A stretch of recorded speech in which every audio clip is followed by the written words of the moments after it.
Значи оградата е направена точно като затвор. С камери наблюдение, ток по нея, обратен наклон, будилател. И това вътре всички тия постройки са към Бъкингамския дворец. Покажа тук една малка част от централен Лондон.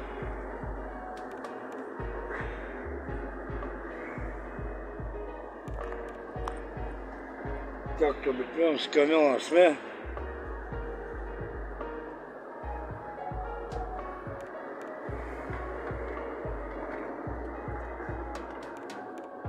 Само да не ме види някой полицайчи, че снимам с телефона. Той има камери много тук, всяка е Big Brother гледа.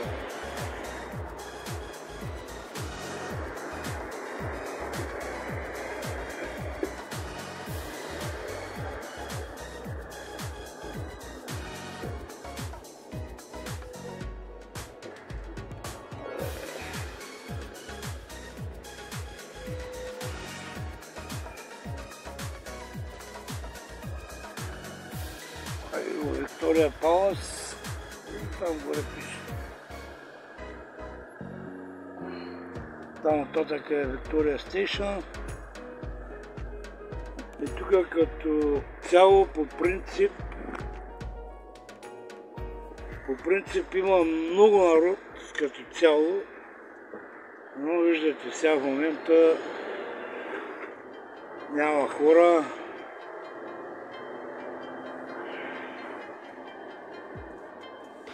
Просто е голяма скука. Тук е този площад гължи от хора. По принцип. Тук обаче сега няма.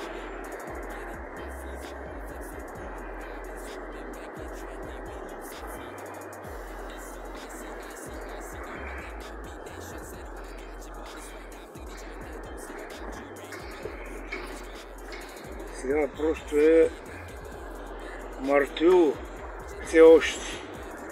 Заради тия локдауни, заради тия ограничителни мерки. Просто е едно мъртвило. Айде го, шушляка реши, тук може да обръща на след пътя, ма хит ще го интересува. Под блока бе станция са направили. Ей, мама, как правя сега искам от високо залото.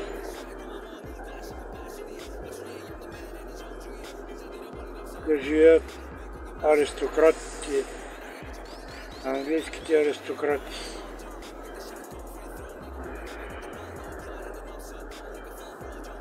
Ево, той стои.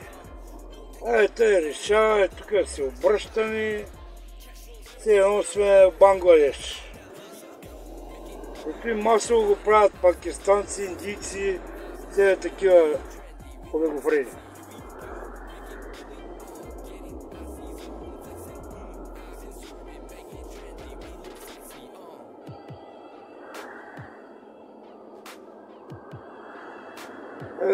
Там отпреди от лявата страна, сега като минем моста,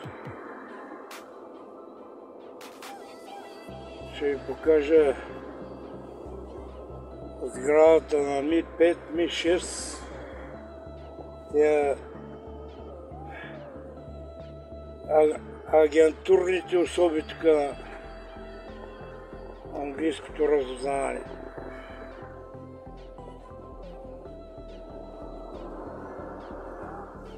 Или по-точно казано, сега след малко ще ви покажа откъде започват всички проблеми. Да. От коя сграда?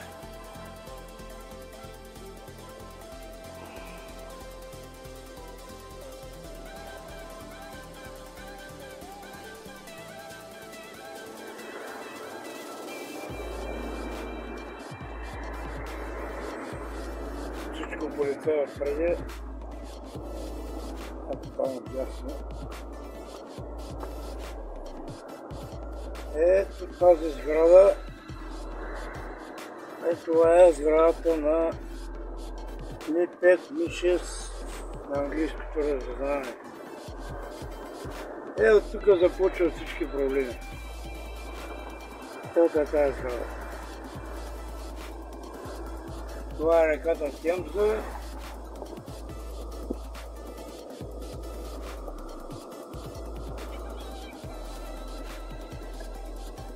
И тук пак обърнете внимание колко камери по оградите, на всеки 20 метра камери на тази сграда тук.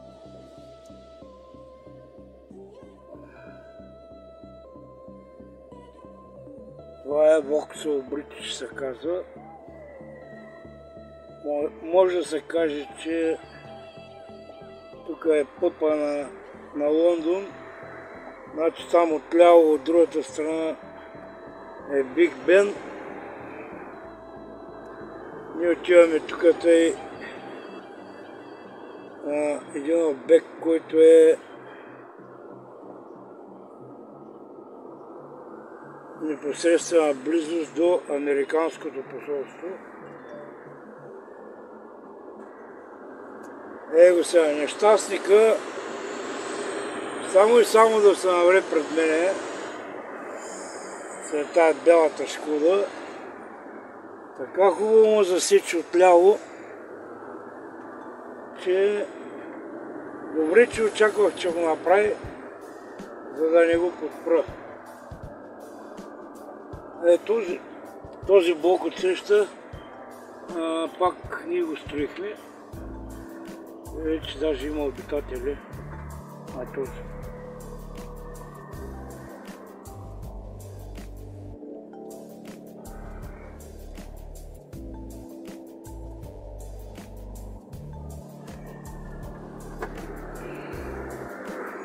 Тук отгоре вървят метрата и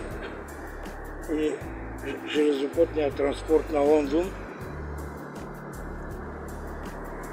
Влаковете, тук отгоре.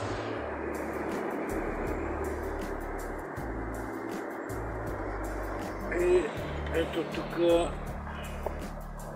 сме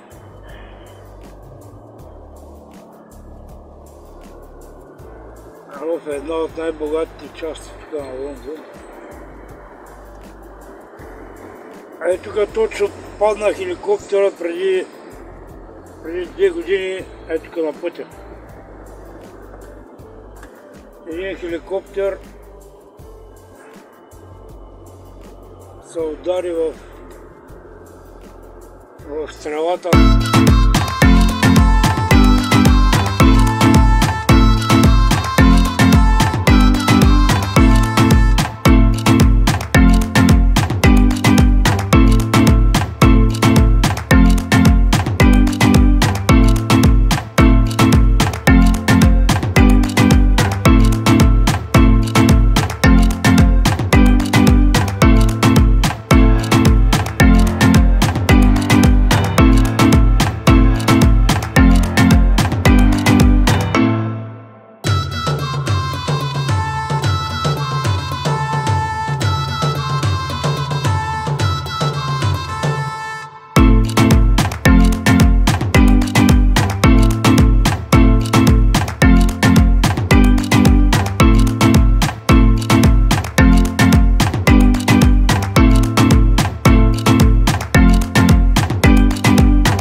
Наш камин някакъв се вижда.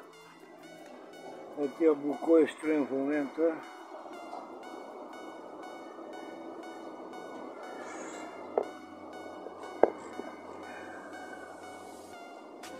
Тук отдолу ще става сигурно магазини, паркинги. Тук имаше под земята със сигурно 4-5 етажа надолу. Бая голям трап бяха издълбали. Тук всичко се застроява и той даже. Тук всичко се застроява. Тук е друг. Пак нашите са го получали тук от само другата страна. Там има други строят, обаче там сама е чужда фирма. Не е наша. Значи в един парцел, тук целият парцел, освен нашата фирма, която строи, може би има още една-две фирми. Нали, говоря в един парцел. Там тия са други.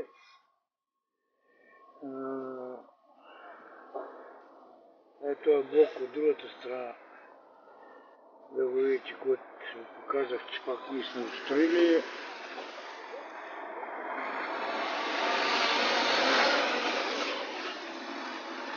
Аз имам 4 палета, не знам да срежат тук на огледалото. С телефона снимам. 4 палета имам с бис картон. Които трябва да ги разтваря тук и отивам на друг обект, който не е далеко от тук. И там има да разтворя и железа и ще творя обратно някакви такива материали, като на товармарки. Такива, дето правят кофражите по обектите, такива материали. Американското посолство е точно зад нас. Отзаре, на гърба ни. Чисто много, тук миналата година го откриха. Даже 2-3 пъти аз съм разтоварал на него желязо. Скоро го строиха, миналата година го откриха. Не знам преди къде е било.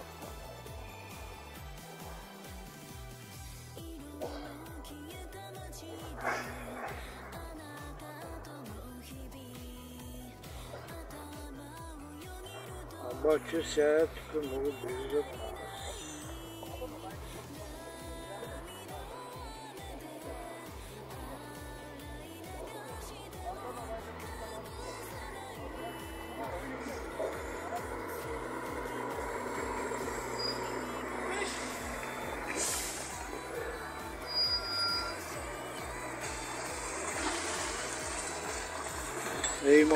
Имаме и такива соло камиони с кран зад кабината.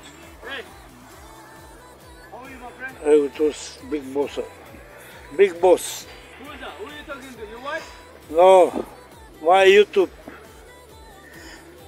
YouTube? Yeah. YouTube channel? Yeah. You got YouTube channel?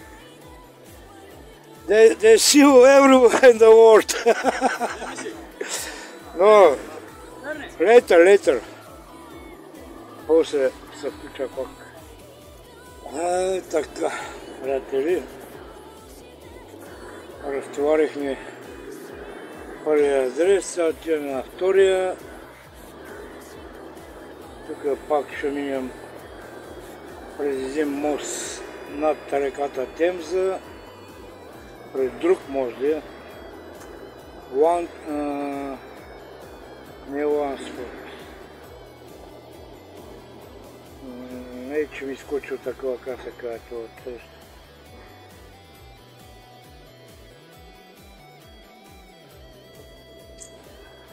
По принцип, тук всеки мост си има име.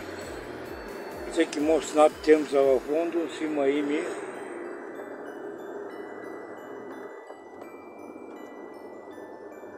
Просто ми изкочил такова си. Ето е Темза.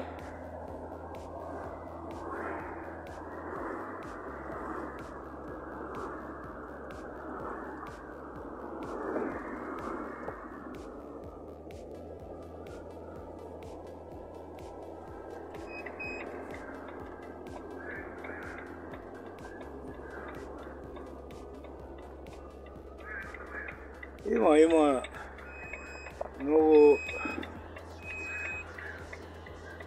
много интересни места има тук из Лондон. Аз съм го обикалял и като турист не един-два пъти. Има какво се види.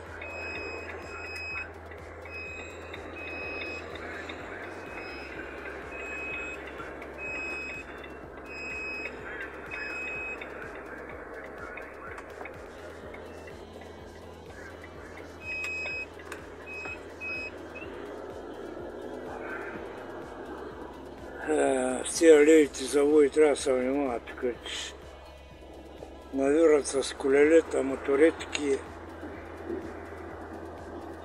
и белите стават много бързо. Това е реката тук. Да строят нещо. Сигурно ще правят някой такова, някой спирка.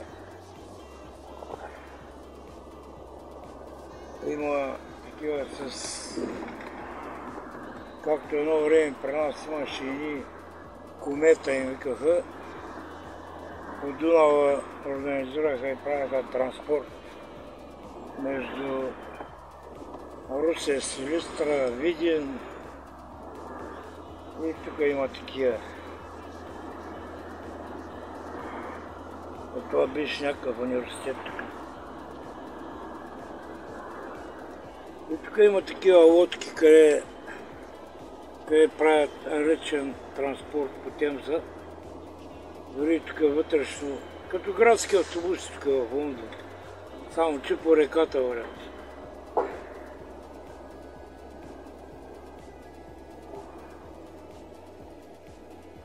Не знам, някой ден, ако... Аз съм се возил много пъти, но преди не съм снимал така клипови. Някой ден, ако седем пак на разходка, ще заснема да ви покажа точно как става речния транспорт за хора тук по Темза. Готино, че виждаш най-различни сгради от двете страни.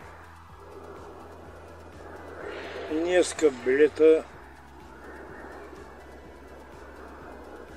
И дори на много хора е удобен, защото дори и метрото, и влаковете, и автобусите по някой път по-трудно се пътува с тях, отколкото да си направите някакъв комбиниран транспорт. Примерно по реката, после метро, после автобус и много по-бързо може да стигнете до определена точка, отколкото с лека кола. Дори тук ходим курсове такива, как да пазим, как ние да пазим велосипедистите в Лондон. Значи на нас не организират такива курсове, обаче на тези велосипедисти някой да им организира на тях курсове как да се пазят от автомобилите, камионите, автобусите, няма. Нито имат някакви застраховки, нито отиваш в магазина, купуваш си едно колело и си караш по улицата като пич. И на нас се организират такива курсове, как ние трябва да ги пазим. Пак те, че варят и спят и се тури от този слушалки на ушите и слуша музика докато кара. Виж как кара си по шосето и дори на много места тук централната част на Лондон отделиха определена част от платното и направиха за велоалии. За нас се стесниха максимално тясно. Колкото е лентата за нас, почти толкова и за велосипедистите.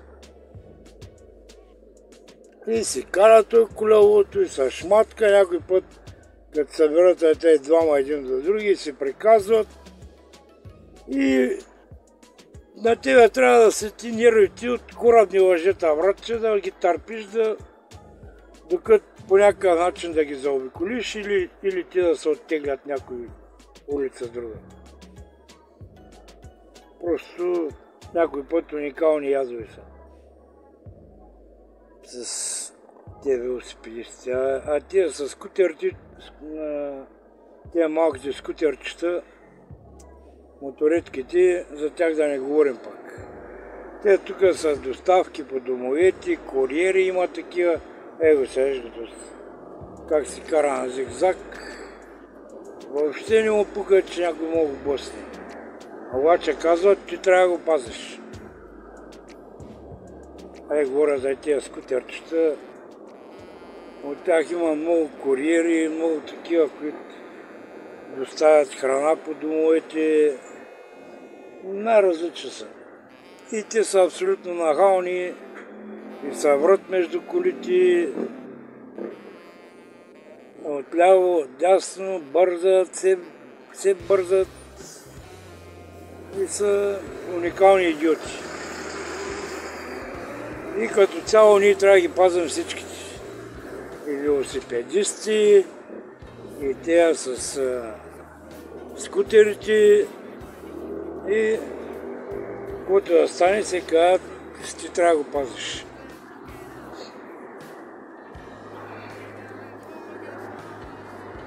Ако ще не се пазят, то няма никакво значение.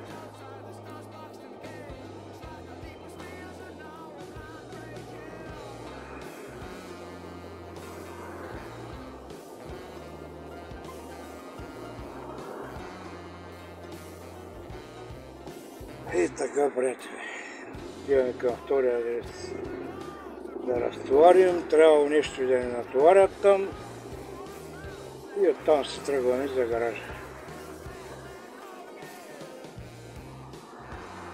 Общо взето,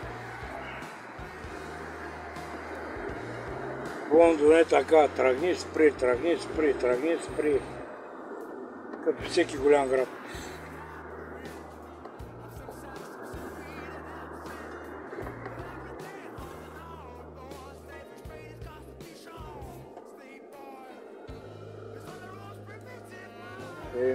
За скоро за сега.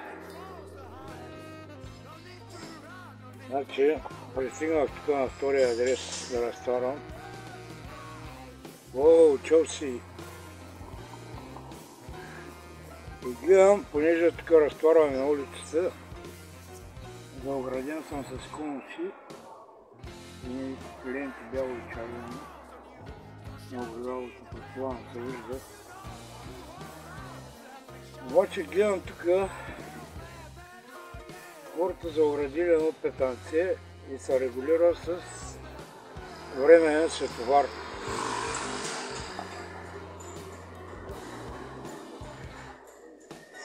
Понеже, доколкото виждам, тук долу има една шахта, точно е там, може би са асфалтирали, нещо са копали и са асфалтирали.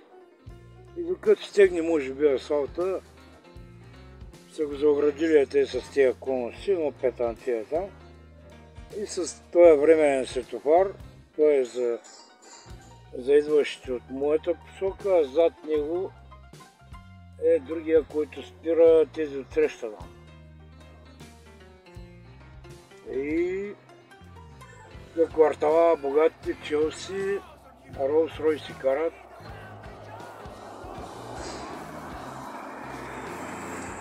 Полицаите може би под конвой на лимузина отзаде. Тук са все богати. Това е район на Лондон. Че ми стана смешно, ама докато взема телефона да снимам, поне си махах коланите отзаде и като се качих в кабината да гледам един с една джипка справа точно е така отпред пред светофара. А в момента като свети червено и виждате къде изчакват зад камиона.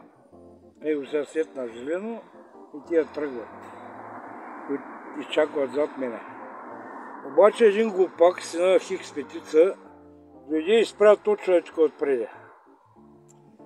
И на него му свети червено. Той не може да кара напред.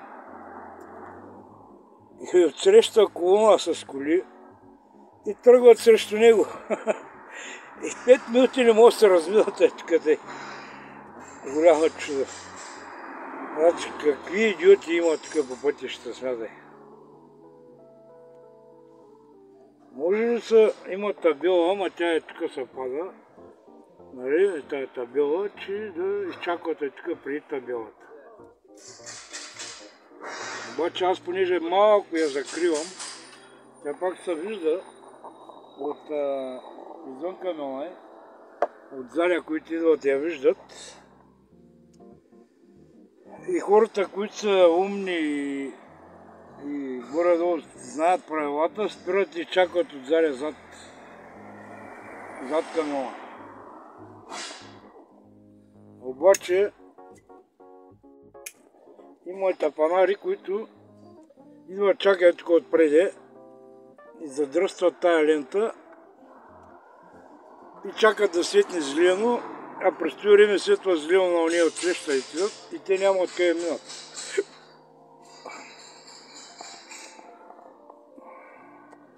Закъснях малко, не можах да го снимам. И да ви покажа колко и какви тапанари го сега това олигофрен. Може да мине отсам да се върви по тротуара тук, обаче не, то жена, китайка. Обаче не, ще върви тук по...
като завиваш, от коя страна трябва да се движиш с велосипеда. Обаче сега няма, враче, че сега е демокрация. Йош, купуваш си му колело, сядаш и почваш да пътуваш в големия град по-бързо с колелото, отколкото с колата. Лошо няма. Поне трябва да има някакви правилници, които някакъв курс, някакво удостоверение да им се издава, че е минал някакъв такъв поне начален курс за най-елементарните неща. Дето речено може за един ден, за 6-7 часа, ако щете един работен ден 8 часа, да му се проведе един курс там, да му се обяснят светофари, знаци, от коя страна се движи. Ние тук сме си улепили целите камиони с стикери, къде има и мъртви зони, къде велосипедистите да стоят винаги отзаря, като спрем на светофар. Няма, братче, никой не ги гледа тия стикери, както и тия стикери сега за Франция ги искали за мъртвата зона. Кой ти ги гледа тия стикери, бе? Кой ти ги гледа? Аз имам на мигача даже звуков такова. Ето.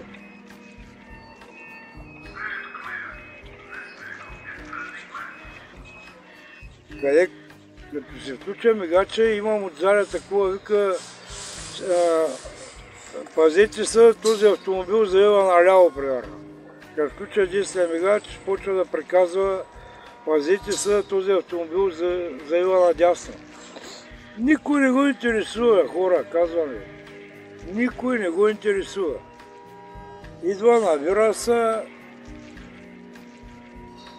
той се приказва там, моля, и блейгаргите, и въобще никой не го интересува.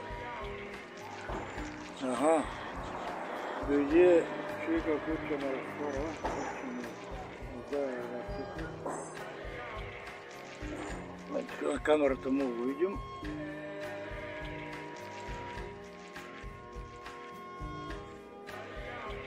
Да се го гледам какво прави.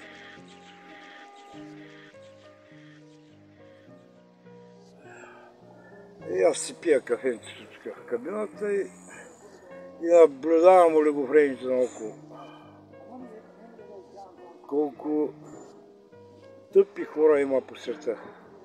Его и то сега. Тръгва, гледайте автомобилите, то се върви тук, врачи. Какво ще стане да минеш по тротуара и там да пресечеш, защото там е портала за работниците за обекта и предполагам те там отиват. Какво ще му стане да мине сега тук по тротуара и да пресече направо и да влезе там в хода, дето тилка сега. Нищо няма му стане. Обаче те олигофрени. Говорят като бетеровце.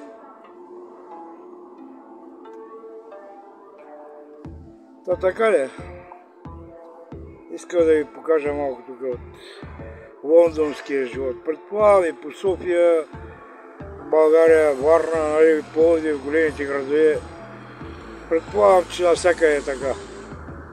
Просто хората не си дават сметка и може би вече като ги няма тия начални обучения по елементарно, нали, правила на движение на пешеходци, на велосипедисти и сега са още по-залюбени. Така, за сега.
И така,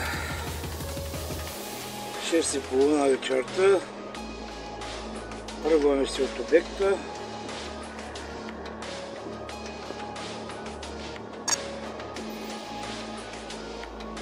Вече се стъмни.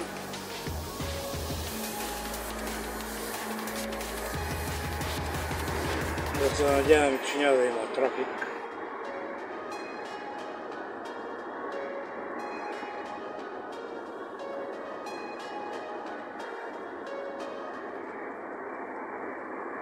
Но като цяло, като гледам тази вечер, май ще се нощува в камиона.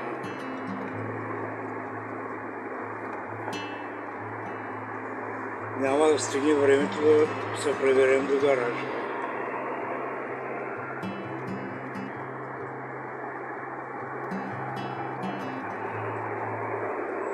Все още сме в Лондон.